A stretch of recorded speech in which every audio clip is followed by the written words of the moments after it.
Hello, dearest friends, beautiful souls of love and light.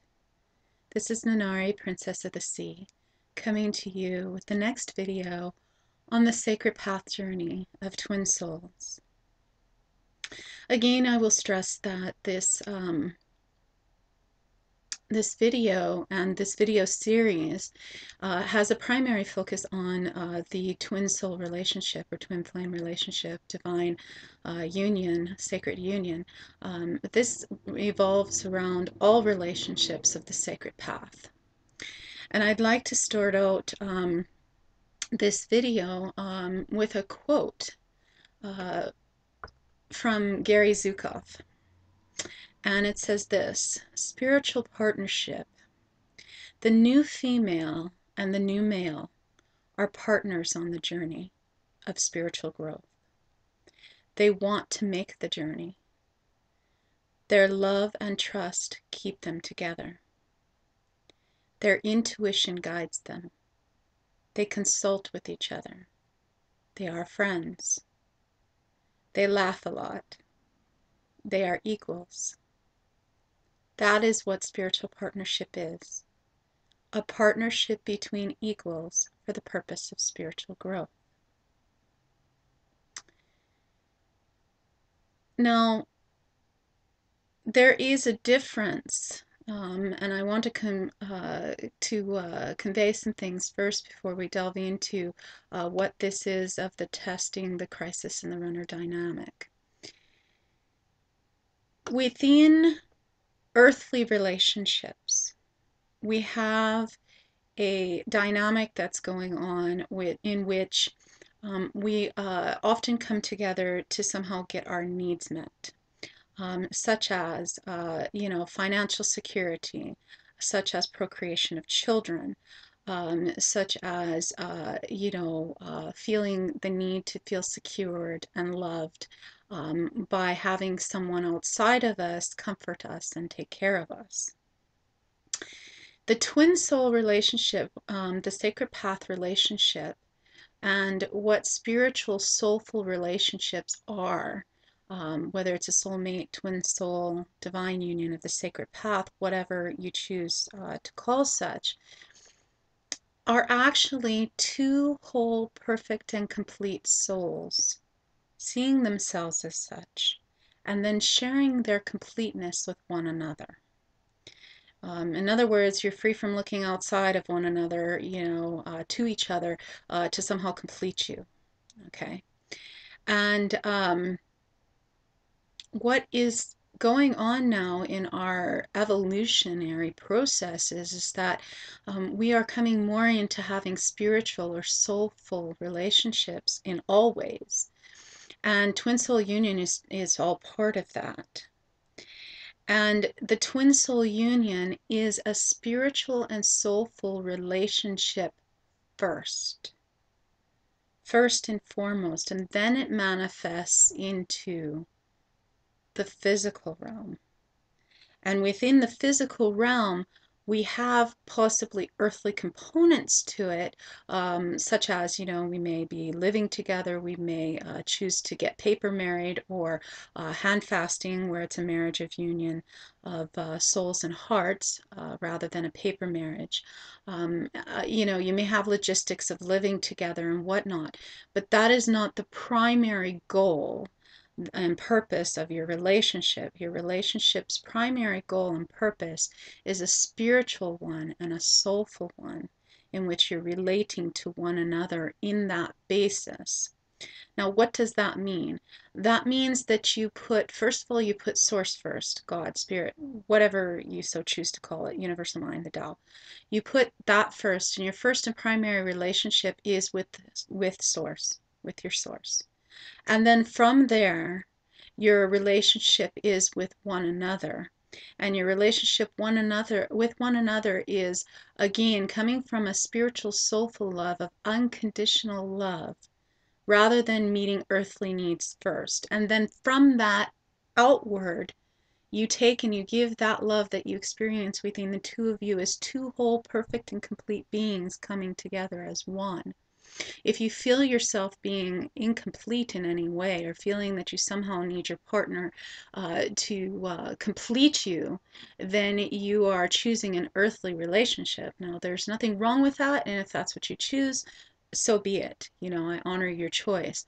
But the twin soul relationship, in particular, the sacred path of soulful relationships, is about seeing and being of whole, perfect, and complete within yourself already, and then sharing that completeness with one another because you choose one another.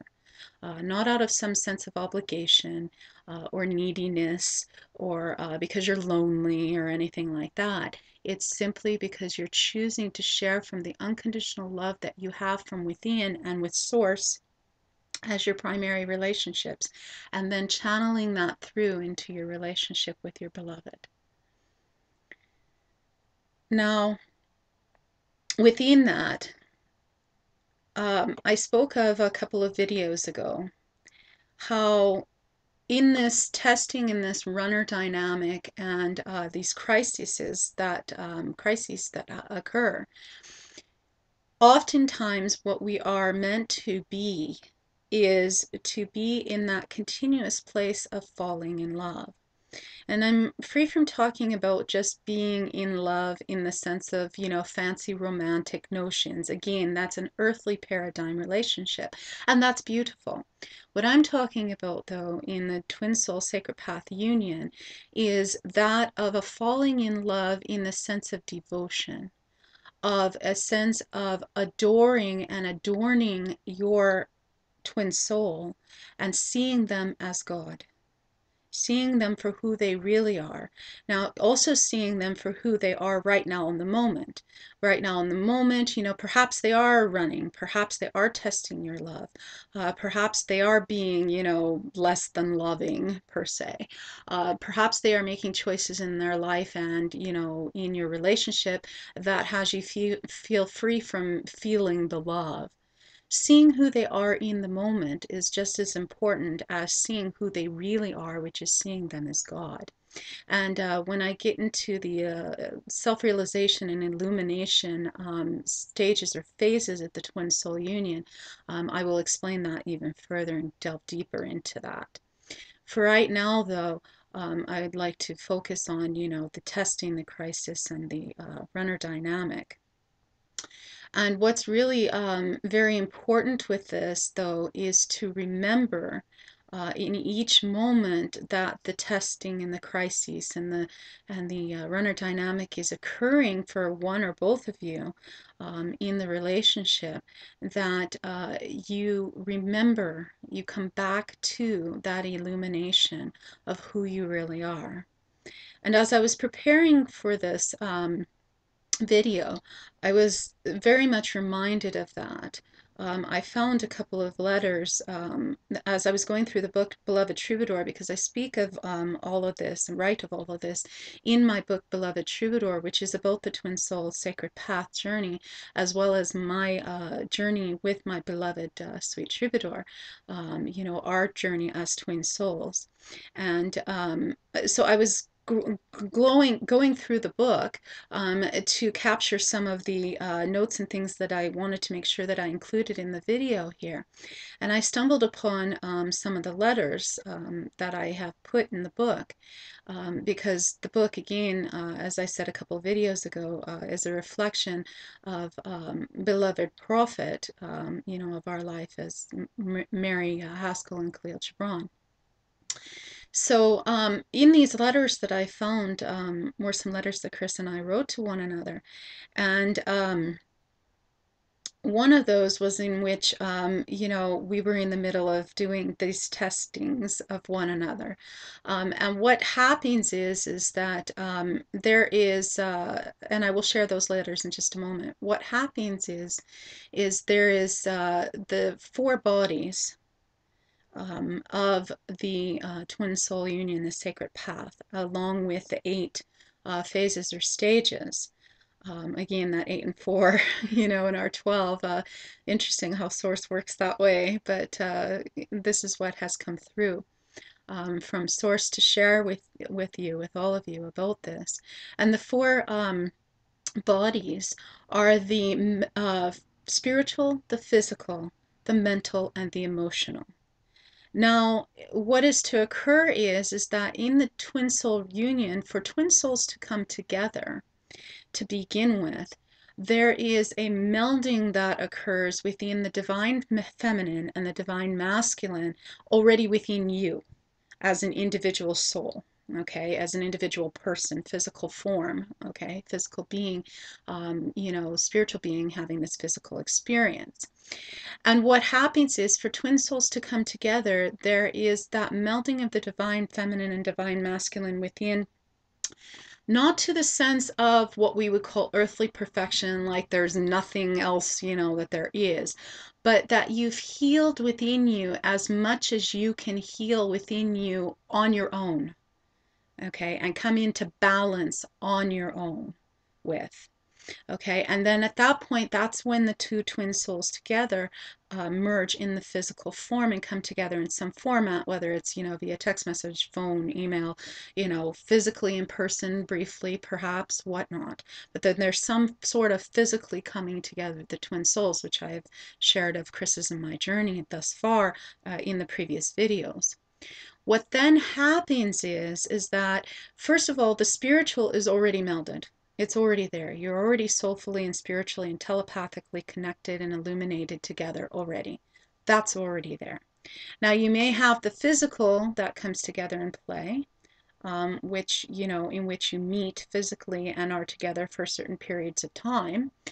And that physicalness happens in stages. Now, again, this has to do with your soul agreement. Some twin souls just automatically come together once, and that's it.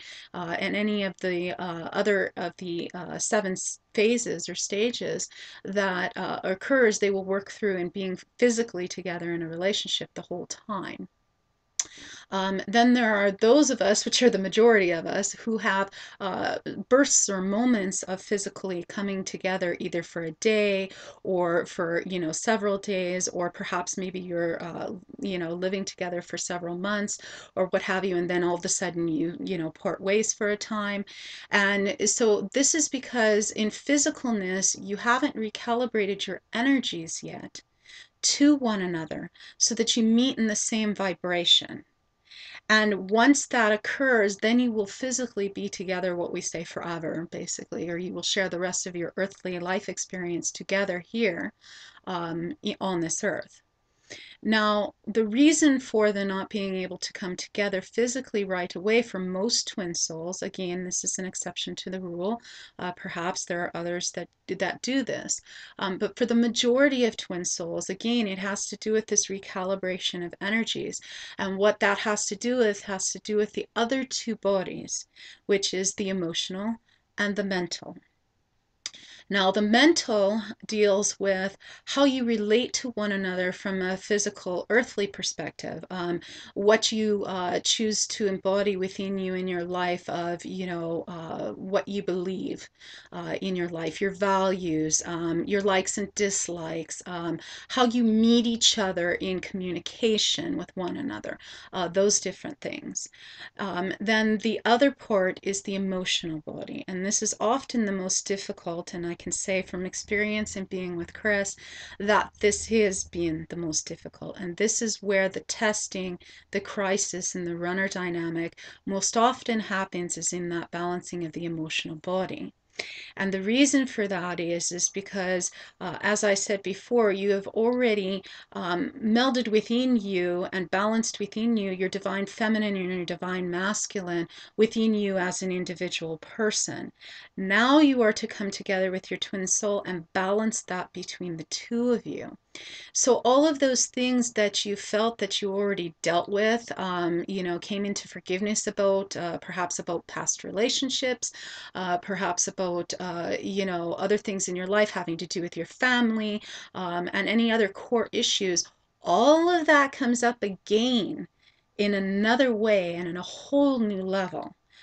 So that you can meld it together with your twin soul both for the physical aspect of being together in a relationship, as well as the emotional part of melding that emotional body into one. Because even though we share the same soul, we are still two individual beings here on this earth. And so we each have individual experiences that we went through, even though our experiences may, in some cases, have mirrored our twin souls throughout our lives before we came together.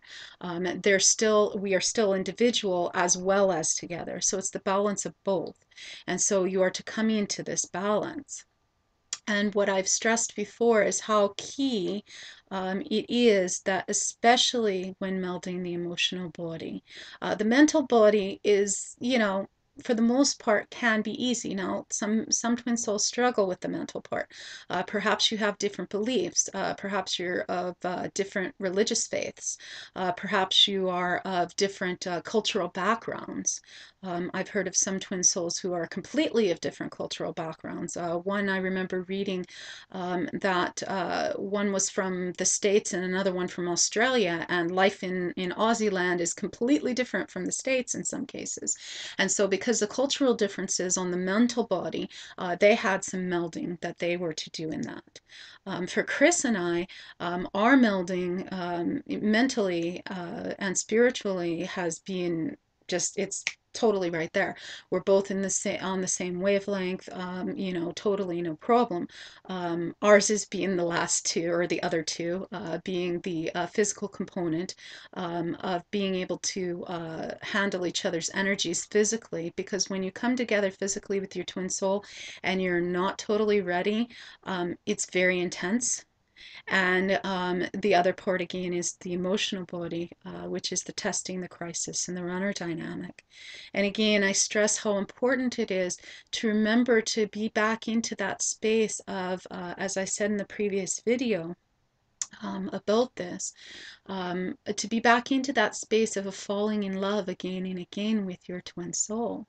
For both of you to be in that space of that inner intuition, that inner knowing, that first soul recognition that you had and have about one another, that brought you together in the first place, much that as I shared in the previous video about this.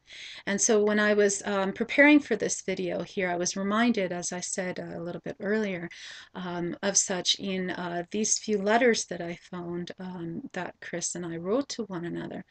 One of which, as I started to say earlier, was last year, actually, just the day after his birthday, in February, in which he and I were doing that testing of one another.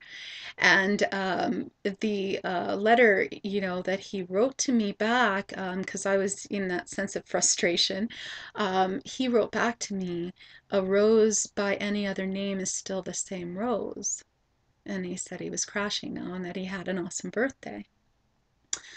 So it was, the early morning hours after his birthday that he wrote that. And I thought that was very key because it was reminding me of, even if our rose proceeds to not smell so good in these testing moments and crisis, and runner dynamic thing that's going on.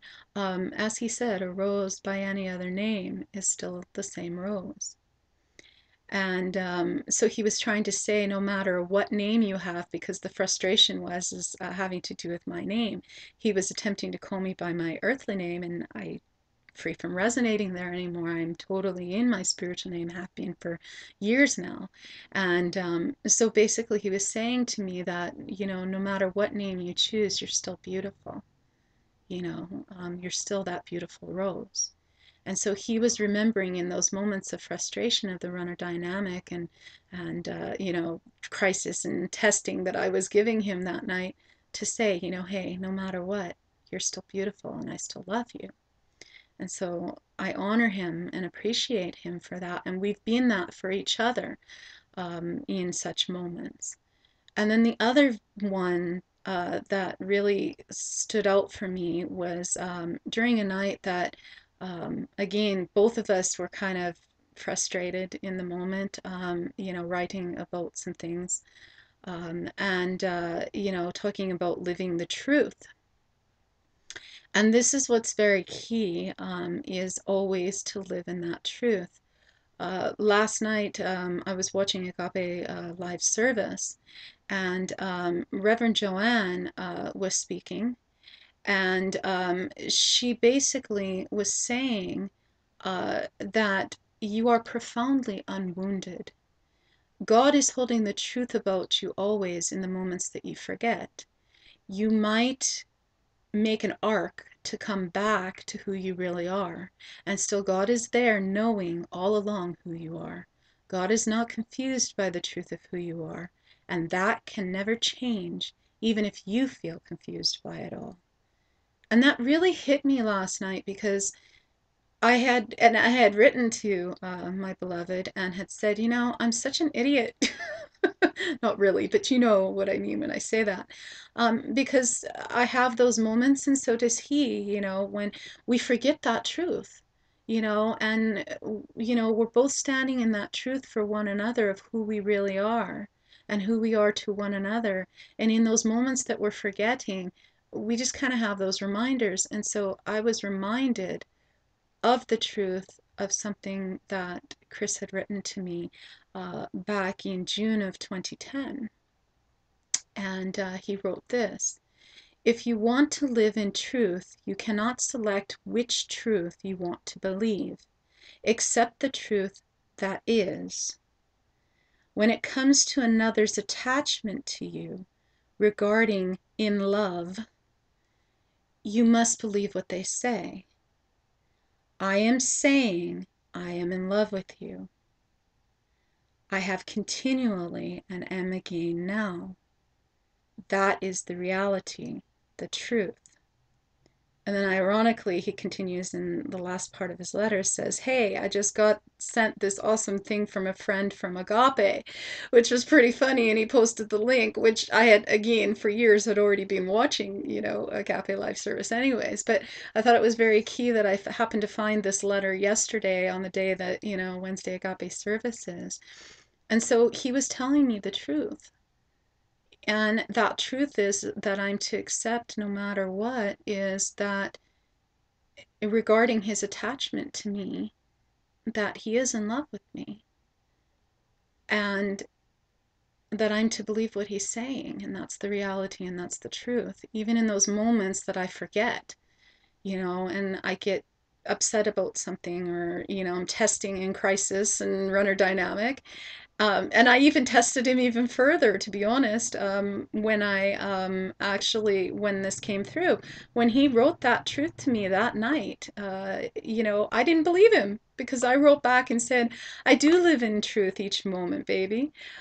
You wrote last night you are in love with me, and that is the truth. I thank you for writing such, and for no longer lying to yourself or me about it any longer. If anything, it is you who is now attempting to select which truth you want to believe. So I was sitting there testing him with him in saying that, hey, which was my way of basically saying, look, do you really mean it, that you really are in love with me? So he wrote back this: wow, you must have a very bizarre life to read things and actually interpret them as opposite of being true. Really bizarre. I said, for the zillionth time, I'm in love with you, or ever was. Deal with it however you want to, but know the truth. I am in love with you. I did say, and did say I was last night. I said yet again, I am now. So, I was testing him. And he's done the same thing for me. He's actually done the opposite of that, and has said things like, I'm not in love with you, we're not in a relationship, I don't want a relationship, blah, blah, blah, blah, blah, right? And it's his way of testing me to see if I will hold true to that truth of that letter that he, wrote there, that I will still see him as God, and I will still see that, yeah, he does really love me, and he's just, testing me. And we've been through many tests and crises, both in things outside of us, which I mentioned before in a previous video about what happened with my former husband when he forced himself on me. And that was the test, from an outside source of our love and our bond. And how chivalrous Chris was in rescuing the damsel in distress, as he puts it.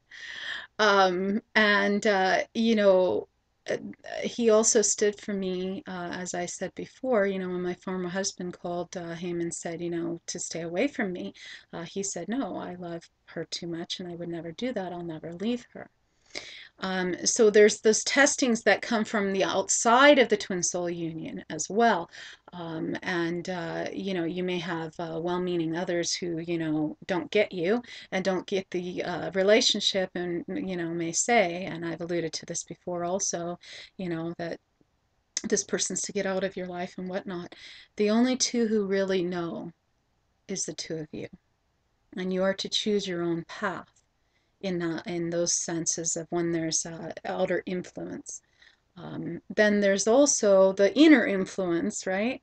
Of the many times, that both Chris and I have, put ourselves into testing mode and crises in which we, test our love for each other, between the two of us.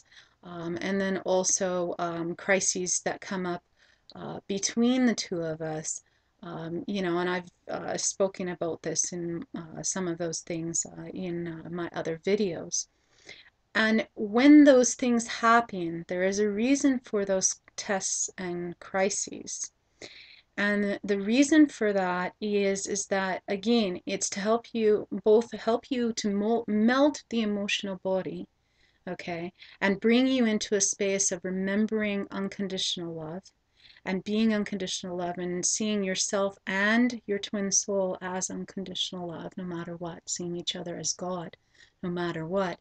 It is also a catalyst, albeit an opposite catalyst. Sometimes we need these things of tests and crises to bring up fears within us to help us to grow. Now, a lot of times, what our soul really requires and our heart really requires is to be continuously uplifted and in a space of unconditional love.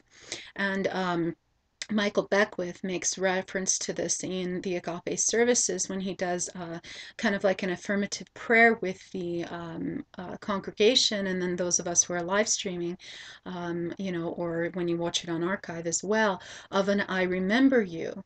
It's a calling you to remember to be who you are. And he says, that we are to say to one another, I remember you, and I remember who you are, and what you came here to do.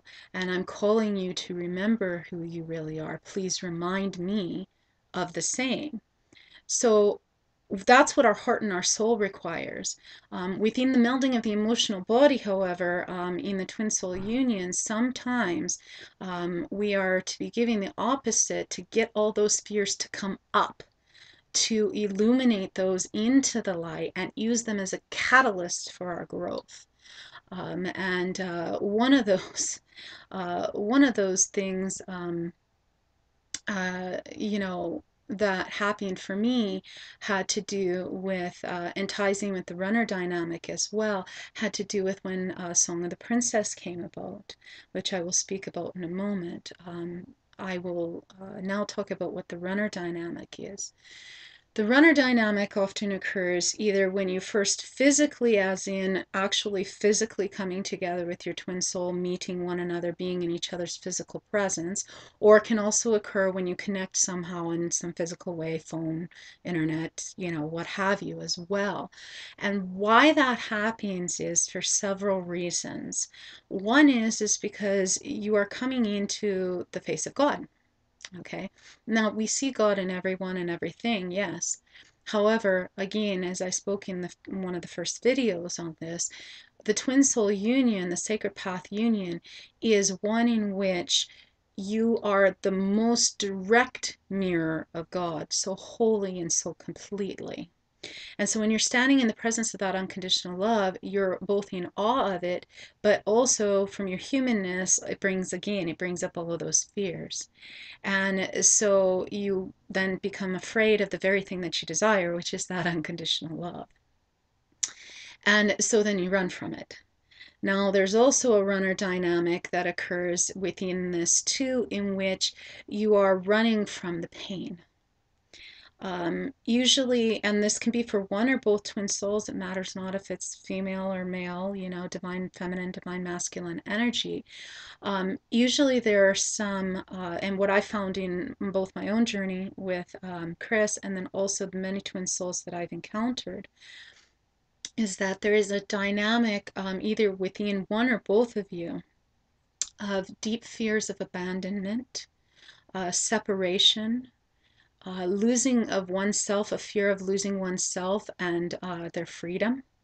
Understanding, there's not an understanding or a spiritual maturity yet that you can be free and also be in a relationship.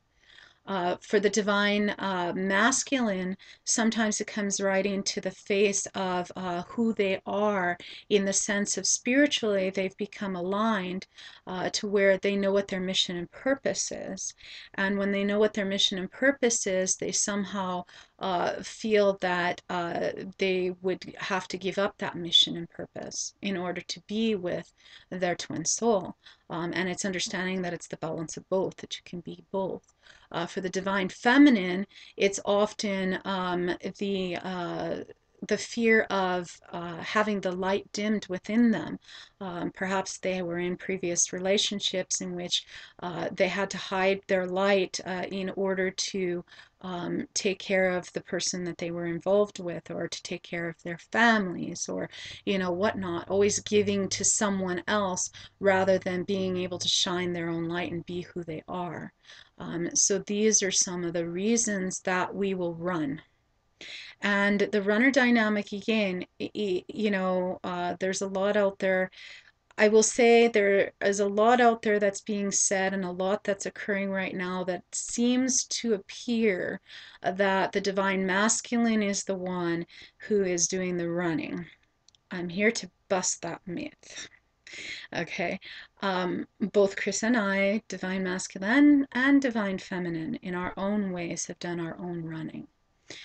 For Chris, it had, because it had brought up things that he, again, like I said, it brings up things that you already healed as on your own, that now you're to heal in conjunction together with your twin soul on the sacred path together. And for Chris, it's having to do with things with his former wife, having to do with former relationships, some abandonment issues and separation issues and whatnot as well. And for me, it was having to do with the biggest fear for me was that what happened with Steve was going to happen again.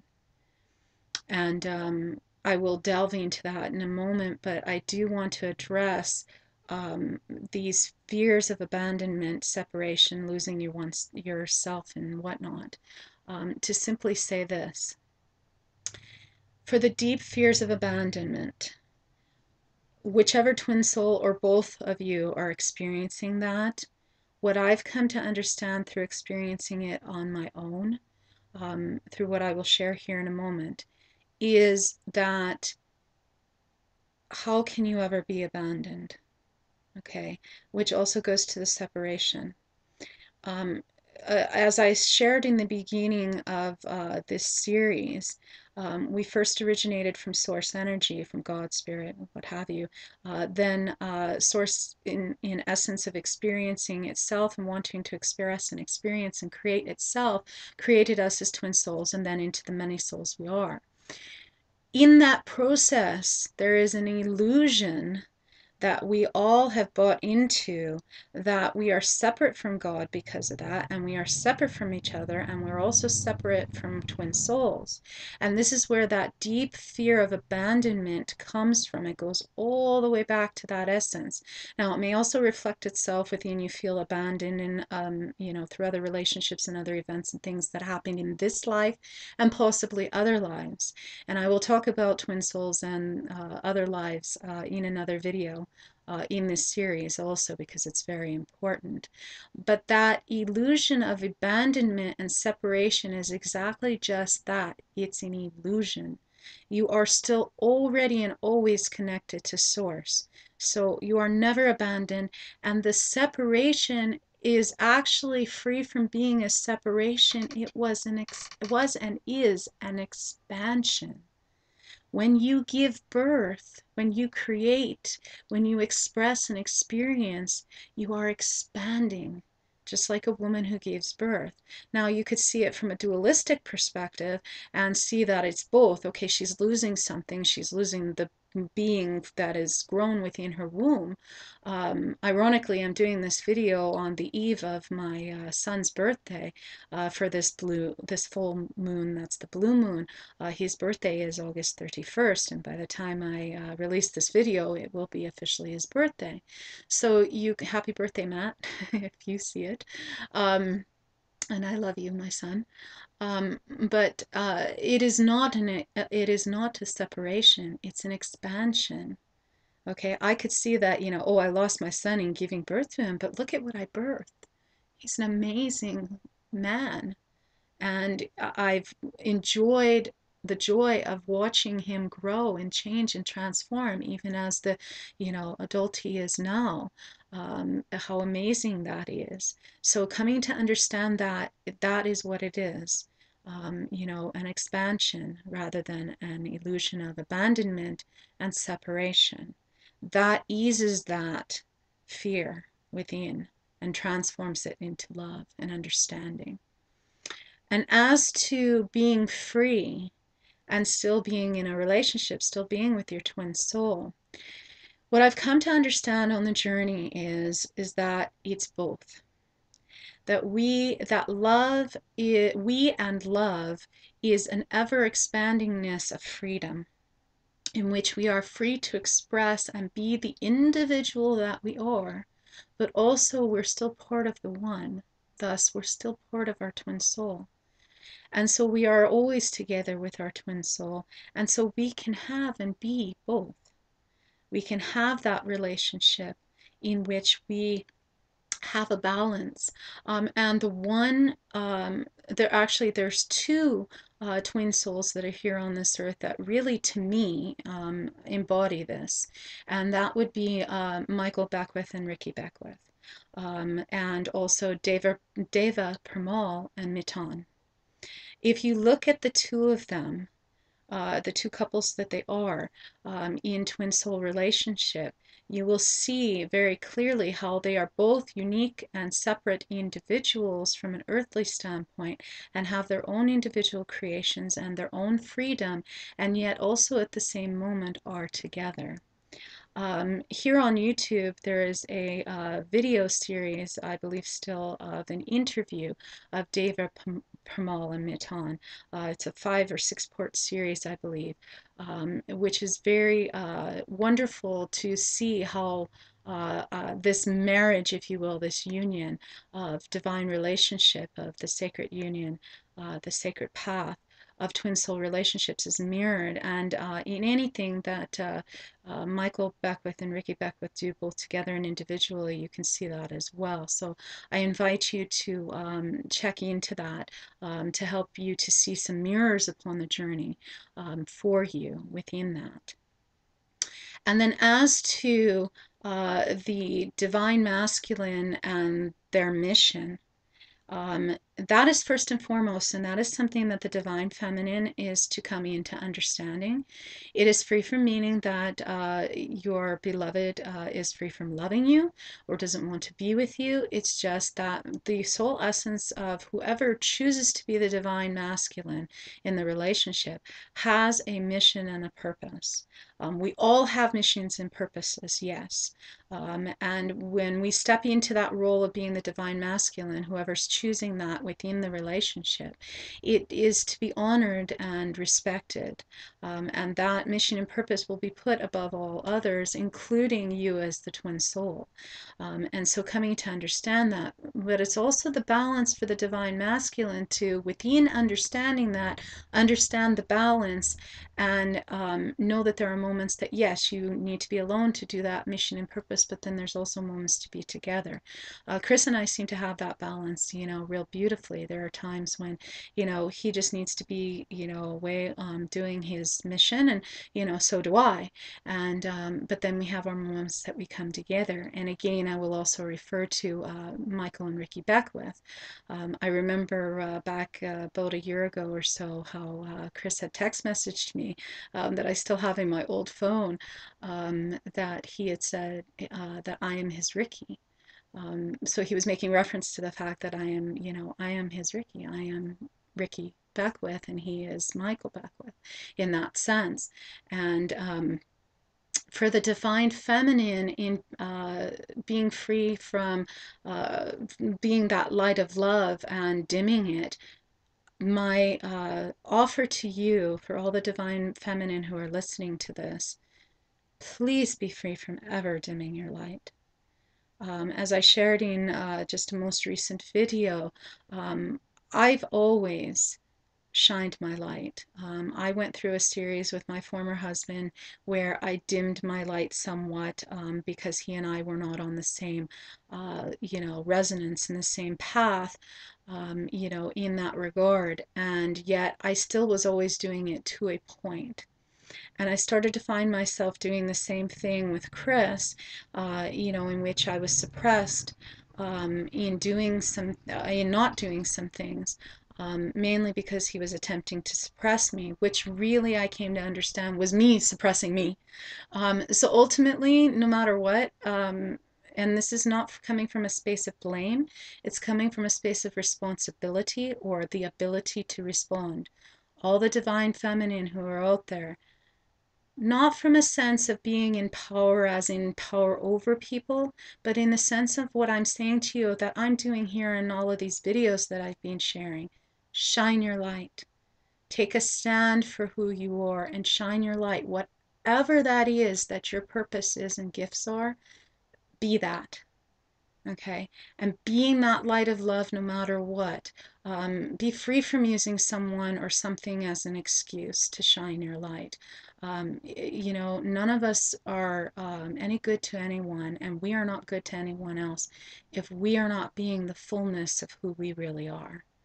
Okay, and your twin soul will be able to handle it.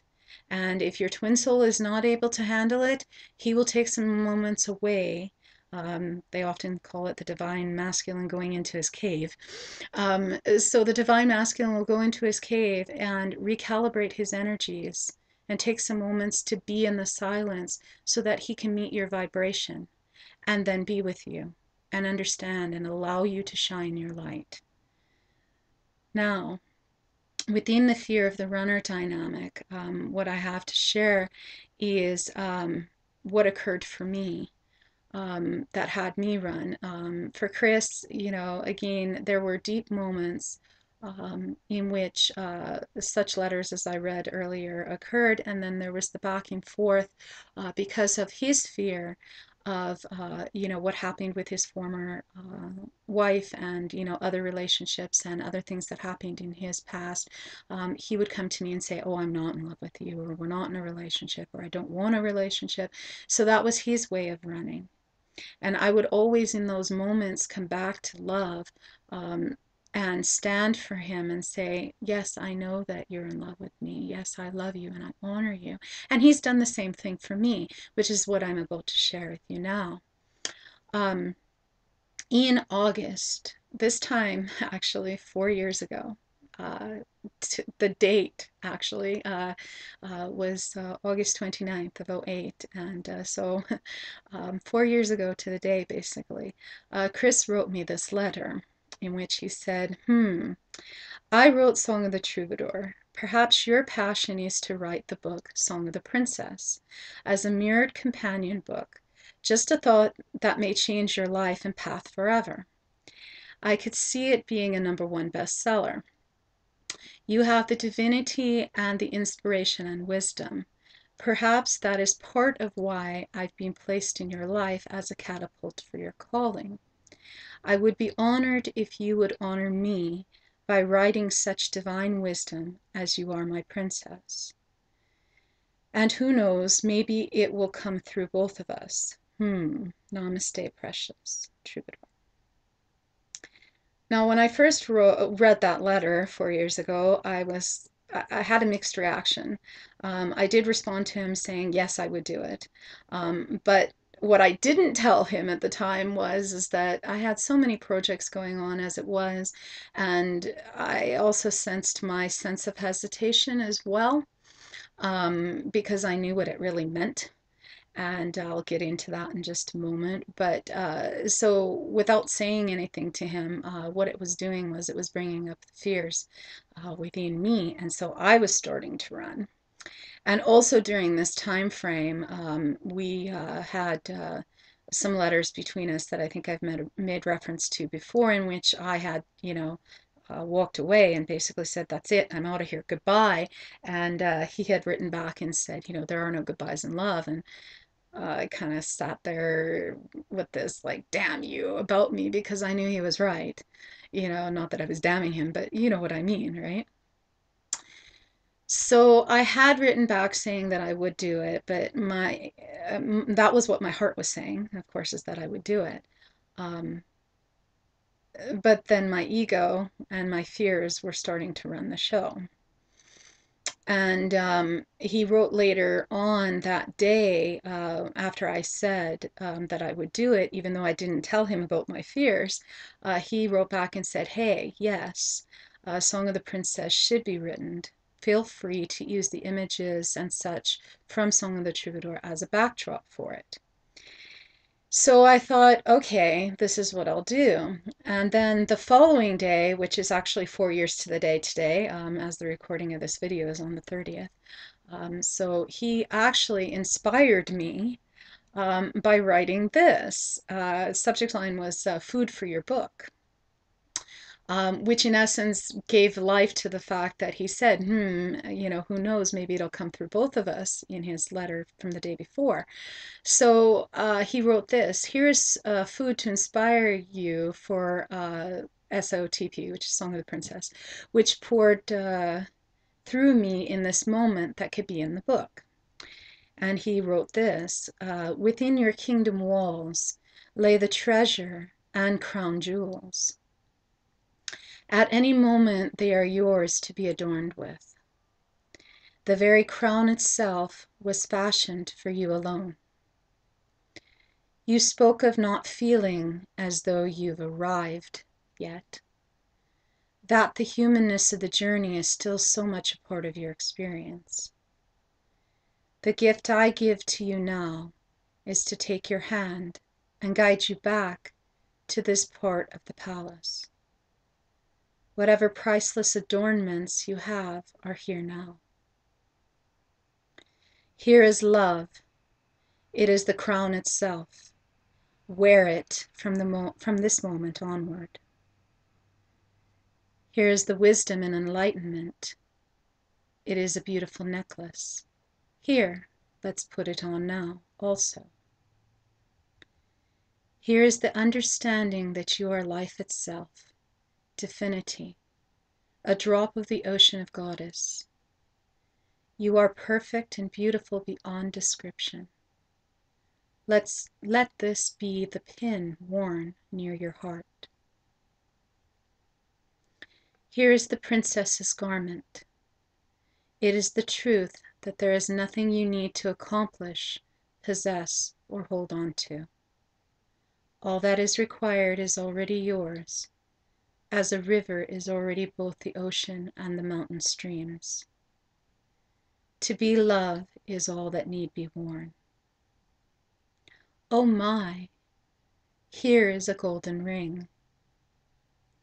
It is the symbol of all such adornments held within a man. Yet even with such adornment stands naked and vulnerable, as his very soul is witnessed by her, as she puts on the bracelet that reveals spirit and energy, truth and discernment of all in her kingdom.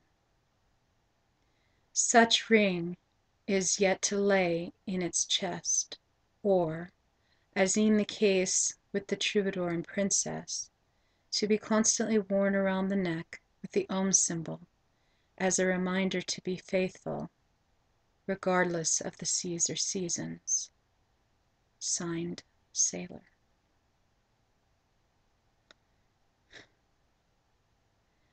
When I read that first letter 4 years ago today,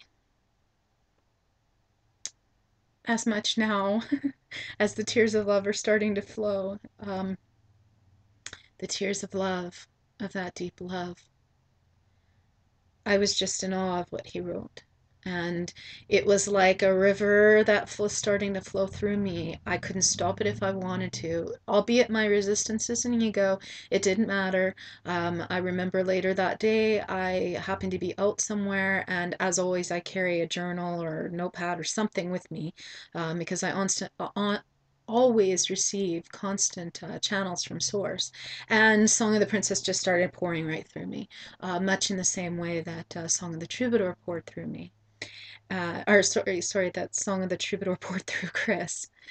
Um, and in essence, it was pouring through me too, because we mirror one another. So I guess it wasn't an accident that I said that, because we are the same soul. But I couldn't stop it, even if I wanted to, just like those nights in October of '07 when Song of the Troubadour came flooding through him. And it was also through using Song of the Troubadour as a backdrop in a mirrored companion book of Song of the Princess was born. And so it unfolded over the next couple of months, all the way until October. And during which, at different points of the time, I would send Chris bits and pieces, of what was coming through, or a chapter here, a chapter there, whatnot. And it was very much like we've always done since the beginning, 4.5 years ago with our videos, and also with our poetry for the Love Changes Everything book that we did, our writings that we've done of articles, it's been a marriage, or a union or a melding together on the sacred path of our words to one another, like what he wrote to me in that letter there, merging that with what was coming through me and coming through us, because energetically I knew he was sitting right here with me as it was coming through and holding me in love. And as I would send him bits and pieces of that in September, I sent him, look, I can't wait. I have to send this to you. This is what's pouring through me, of which he had responded with this letter and said, yes, that is beautiful. You are honored, precious goddess. Be divine and give your gifts, Troubadour. And then a few days later had written to me and said, truly, he had written to me and said, truly a gift that has flowed through my being to yours is a river of inspiration for you to drink from and be showered by. That is the true gift of Song of the Troubadour, and mine to you personally. Namaste. See. And so what would happen then is something that I wasn't really expecting to have happen. I got to October 23rd, which was very much nearing two things. One, it was nearing the end of Song of the Princess being finished. It was almost completed. And also coming up on the anniversary of Steve's death. And so it was increasingly over that time as I was channeling through the book and mirroring Song of the Troubadour and melding our words together, Chris's and mine and whatnot, through this whole process, it kept bringing up fears in me, and I kept trying to push them off to the side. And so I inactivated the runner dynamic big time because on October 23rd, I basically sat down and wrote a letter to Chris and basically said, I'm coming to the end of, this book and I can't do this. I just can't.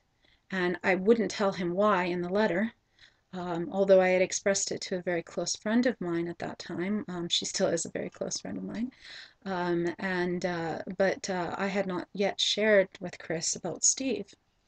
And I had also not shared with him about my health either. And it was bringing all of these fears up. And so basically I had, gotten almost to the end of this book and said, nope, that's it. I'm running away. And it's not just the divine masculine that does the running. I've done so many times off and on over the last 4.5 years, but this one was a big one. And so at that point, I had unlimited long distance where I was living to his place, but Chris did not have unlimited long distance to call me. Regardless, in the chivalrousness that he is, and I don't want to know what that phone bill was that night, he picked up the phone and he called me. And we spent, I believe it was about 3 hours on the phone, 2.5, 3 hours or so on the phone that night. And the first words out of his mouth were, what do you mean you're not going to finish Song of the Princess? I know you can do it, and I'm here. I'm right here. I'm not going to leave you. You know, and he was actually, funny enough, he was actually on the phone with me and doing work for his online music school at the time, MEI. And so he had asked me, can I put you on speakerphone? Because I'm trying to do work, but I'm right here. I'm not going anywhere. And I was like, okay, no problem. So in the process of our conversation, I finally did, in coming back home, as it were, from being the runner, I shared with him everything about Steve. And I shared with him everything about my health. And it was in those moments, much like when I told him about what happened that night, that my former husband had forced himself on me. I could hear in Chris's breathing on the phone. He wasn't taking it very well because of, his brother who had died of cancer a few years before this. As far as my health goes, and the whole thing about Steve, it was hard for him to take, and I could feel it and I could hear it in his breathing. And at that point, he finally told me, we need to get you out of where you are. I want you here and I want you with me. And I about lost it. I mean, I just sat there in the silence and I was just crying, overwhelmed over the whole thing. And he had asked me at that point, was I still there? Because at that point it was a new phone of his, and he wasn't sure if the speakerphone had, crapped out on him. And I basically had said, no, I'm here. And so at that point, we had made plans to do a retreat with friends of his at the time, which ended up being acquaintance friends of mine as well, in which we would do the One Soul Relationships satsang circle together as a retreat, which ended up not happening because we had the worst snow ever that winter, but that was okay. It still was the catalyst that brought me home.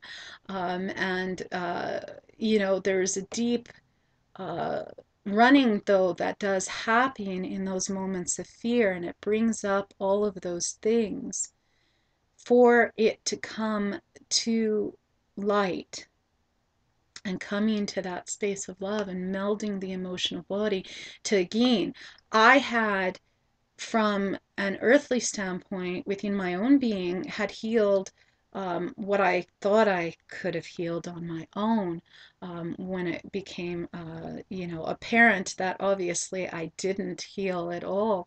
What I really did was I was doing my own runner dynamic from day one. I didn't really complete my grieving process with what happened with Steve. I stuffed it down. I went on to, have a family and be married and getting to the doing of life and everything else. And I stuffed down my grieving process. And so Chris was the one, and I'm eternally grateful to him for opening my heart, and helping me to stay open in my heart, even in those moments of him running, and in the testing and the crises. I am grateful to him that we are teachers, as we call them, or mentors, or ones to help each other remember who we really are and to realign ourselves into that space of unconditional love and completely healing it and melding it together, bringing up those shadow sides, if you will, so that it will shift back into that space of unconditional love. Because really, the runner dynamic is nothing more than you running away from you. That's all it is. And there's a song that I absolutely love, and I will put the link for in the video description here, by one of my favorite groups, Air Supply. Been following their career since their beginning. And the song is called I'll Find You. And the video link that I'm leaving down below is actually from their DVD, and it explains what this song really means. And so I invite you to watch it, and also really tune in deeply to the lyrical composition of this song, because it has a very, very deep meaning. Because the sacred path union, the of twin souls, the sacred path union of twin souls, awakens you to your true self, to the soul of who you really are. It's the awakening of your true self in all ways, and it's designed to strip you of all of those preconceived ideas that you think you have about relationships, what they're supposed to be like, what how they're supposed to be. And when you are reaching for a twin soul relationship coming from a physical standpoint or an ego space, it's always going to be just out of your reach. Okay? Until you reach the true balance between the two of you together and within, it will become a difficult part of the journey. Not to say that the runner dynamic and the testing and the crises are bad. They're very good. They're very good catalysts for our growth and to help us to grow. But when you're reaching from underlying automatic programming or beliefs, that's what causes your pain and frustration and the inability to be together physically.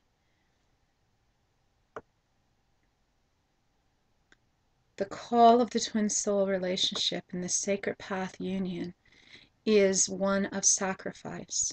It's the sacrifice of love itself, not just romantic notions of love. Twin soul journey is free from being for everyone. The twin soul journey is definitely one of advancement. And if you're really into a whole lovey-dovey type relationship, then go find a soulmate. Because the twin soul sacred path union is one definitely of romantic nature if you choose that path. There are some twin souls that come here who are free from having that soul agreement. Now, my beloved sweet troubadour and I, we have that soul agreement to be that ultimate romantic love, which is why Song of the Troubadour and Song of the Princess came through. And also to take it to the ultimate other level of divine love as well. So it's both and all love. But some twin souls choose to be brother and sister, perhaps, or be just friends and have their mission and purpose to help humanity, and that's okay too. But in any case, if you are going for and in a romantic, and your calling is the romantic end of things for that part of the twin soul union, that part of the sacred path, it's not going to always be this lovey-doveyness. Okay, you will get to that point where you're just in illumination, but again, as I said before, when I began the series, you meld these together because you're constantly ever evolving. It's an evolutionary process, okay, in which you take one another higher and higher and uplift one another and remembering more and more of who you are as twin souls, and it helps you to grow. Now, one thing I will say, when these testings and these crises come up, it is free from meaning that it is a sign that you are to abandon the relationship.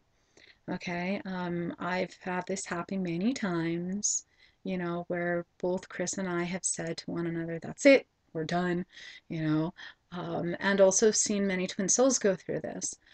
Now, there may be some points when you are physically unable to be in physical contact with your twin soul. That has been free from occurring between Chris and I. We are always in contact in some form or another. But just remember, in those moments where you are physically being free from being in contact, you are always together. There is no separation. You are always telepathically and energetically linked. And so some moments you're meant to work on it on a spiritual level and be in that silence physically and connect with one another, spirit to spirit, heart to heart, soul to soul, and resolve some of those issues in that realm. And then you can come back physically. And it is going to touch your emotions very deeply. Not just your libido. It's not about sex. I will do another video about twin souls and the tantric union as well, so that will be coming. But so I will not delve into that here. Twin souls are the most, and the sacred path union is the most intense and beautiful relationship, because it is you meeting you. And at the same moment, if you are free from being ready for that, that's when these things will come up for you to bring you into the space of who you really are. You experience the most intimateness of who you are to one another. And intermixed with it, there's always deep moments of love, such as on Chris's birthday in 2009, he wrote the song for me called I Love You. Now, in Runner Dynamic, he later went and changed the name of the song to While I Yet Have Breath, because he was trying to be in that freedom and deny, things. And that's okay, it's all good. But the original song that he wrote for me, he sent me just minutes before his official birthday in 2009, and he wrote this. Here it is, the new song, instrumental. One guitar, one track, written for you, precious. I love you. This is the troubadour. And so I had written back, this is beautiful, baby, simply beautiful. How it begins so softly and lovingly, and then crescendos, and then speaks so softly and passionately, and then rises once more, and is soft once more. Just like the waves of passionate love. it also has a bit of because of this love in it too. Tears befill me, baby, you touch me so. I have it on replay. Yes, this indeed is the troubadour. I love the title too, and I love you. 40 minutes until your official birthday. Such a beautiful gift given on your birthday. Signed, Precious. Then I had written back, because the song is actually 3 minutes and 36 seconds long, so I had written back, oh my freaking God, I just saw it. Do you realize the time of the song? It's R12. And he wrote back and said, my gift to the world is my song and word. That's why I protect it so. And I explained to him, writing back to him, I said, baby, I know and understand this. I have always known and understood this. Do you not understand that I know and understand this? I understand your heart. Others don't. They see your beauty, yet they are free from understanding your very heart and your very soul. I do. I always have. We speak the same language, Lemurian and otherwise. Smiley face. And you understand that maybe you need to, and you understand that you may need to protect your words and music with others, but with me, the real princess, you are free from needing to protect such with me. I am your heart as you are my heart. And I understand, as my words are the same heart as yours, just like in Song of the Troubadour, our writings are the same, and I understand your heart, baby. And he wrote back this, because you do know my heart, you take that as liberty to join our words as one in the book. I know you understand. And the book he was referring to was both Song of the Princess and also our poetry book, Love Changes Everything. And so that is the deep love, that intermix. It intermixes in those moments of crises and runner dynamic. Chris has written to me, a letter back in, 09, in which he said, I have often already hurt you. Oftentimes we as runners, we know that. We know that we're hurting the one we love. He's also written, that things are illusion. And I will speak about winter solstice night and what happened in the next video when I talk about other lives, what we call past lives, and the twin souls, because it relates to that. But when we were together on our night winter solstice, I had put on the ring that he wears. That's my ring. I put it on my finger, and he held my hand that night, and we said our Lemurian blessing to one another, speaking in Lemurian for the first time together that night. And when I had written to him about it back in November of that following year, he had written, illusion, no more talk, be gone from me, I tire of it all, you. Because he was upset. He knew that he was hurting me by running. And I wrote and said, I do not understand how you can say such as an illusion. When you were there that night, you saw the diamonds falling from the sky that night. You called me that night and told me about that, because we were talking about that night on the phone, that you, the fly killer, is in love with me. Look at your phone bill from that night. I know you remember. How can you say such, baby? I don't understand. Please, I'm sitting here sobbing uncontrollably right now. And then I wrote in Lemurian, Ashla como shikila ektanatu, which means, such is true, I know you know, beloved, not to, which is Chris's spiritual name. And he wrote back kata, which in Lemurian means, I know, I'm sorry. So he knows, he remembers those nights. And I wrote back in Lemurian, Enta kishka manta keetala mosho punta natu, which means, I know you know, such is true of our love, and I forgive you.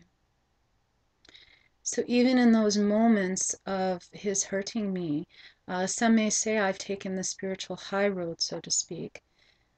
But when you come into a space of a spiritual relationship rather than an earthly relationship, you do take the spiritual high road, as it were, and you see beyond or higher to who they really are. I remember a few weeks after the thing that had happened, winter solstice, I was on the air on a radio show, and I had made reference to the fact that something had happened, and that I know what he did was in fear, and that was not who he was. And I was seeing beyond that. And later, a few months later, he would call me one night and apologize, saying how sorry he was that he did such in fear. So what I have to say for the runner dynamic is this. For those of you who are the chasers, and I know I've been the chaser, I've been both the runner and the chaser. When Chris has been running, I've been the chaser, coming after him saying, wait, don't you remember you're in love with me? Wait, don't you remember you love me? We have this connection, we're twin souls. And I know those of you who are listening to this video, I'm sure in some form or fashion you've had this experience if you've experienced the runner dynamic with your twin soul.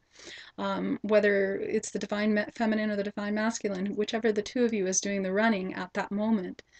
I'm here to say to you, for those who are the chasers, stop chasing. I've learned repeating this over and over again. So from an earthly standpoint, earthly learned, and from a spiritual standpoint, soul remembering this, to stop chasing, to release and let go. And I will explain more of this in the next video that I do, having to do with the next stage or phase of the 8 stages of the sacred path, which is called surrender. But I will say here and now, please stop chasing. It does nothing more than make the runner run further. And if that's what you want, fine. But in your heart and your soul, I know that you don't. So in those moments, just stop, take a deep breath, let go and let God, and just release. And say, okay, have that trust, that faith, that inner knowing that I spoke about in one of my other videos, about how I said you have trust that when you go to a restaurant that you know that the chef is going to cook what it is that you order. You're not, you don't have any lack of trust or lack of faith in the sense that you put your order in and somehow the chef isn't cooking your food. No, you have a complete trust. So for the chasers, have complete trust. Know that love will bring your twin soul back to you. They will come home. Okay. I know sometimes in the thick of it, trust me, because I've been there, it doesn't feel that way. But trust and know. Be still, trust and know. Love will always find a way. Okay? And for those who are the runners, I've experienced doing the running myself, but I've also been on the other end of it and watched Chris run. And I can say that as a chaser, it hurts. And also as the runner, it hurts. Either way that you play the game, if you're in that stage of duality until you come into oneness of no separation, this cycle of testing and crises and runner dynamic is going to keep repeating itself. So for those of you who are the ones who are doing the running, I put an invitation out to you to ask you, please stop running. Now, Chris, one night back in October of last year, I had mentioned this to him and said to please stop running. And his response to me was, I've never left. I've always been here. Now, it's true to a point he has. And I think I've also come to another higher level of this and understanding that his runner dynamic is being a reflection of me. And so the runner dynamic and the chaser dynamic, it doesn't matter which one of the two of you is doing it or being it, it's a reflection of you because you share the same soul. Okay, so it's that part of you that's chasing. That's that part of you that's running, regardless if you're not the one who's doing the physical running. It's still that part of you because you share the same soul. But for those who are running, please stop running. And even for those who are chasing, stop chasing, because running and chasing hurts like hell from an earthly standpoint, whichever role it is that you're choosing. It's all meant for the life lessons that we call them as, or soul rememberings is really what they are, to remember who we really are. Stop running. Turn around and embrace the one you love and say, I'm here and I'm ready. And I'm ready to commit to you. I let go of all of those things that I've been holding on to. And I choose to have a lighter and more loving relationship with you. And that's how you meld those parts of the emotional body so that the testing, the crisis, and the runner dynamic stops happening. It's just a cycle of automatic programming. That's all it is. That brings up all the fears about your past relationships and past lives and things that you haven't healed within you in melding together with your twin soul. So it has its reason and its purpose, and it is all beautiful. But at some point, you come to the journey where you understand that you stop chasing, you stop running, you stop testing that love, you stop creating crises, and you just come into that place where you just be. And in the next video, I will talk about this and share that being of surrender. So until then, I simply just say to you, I love you. Espava.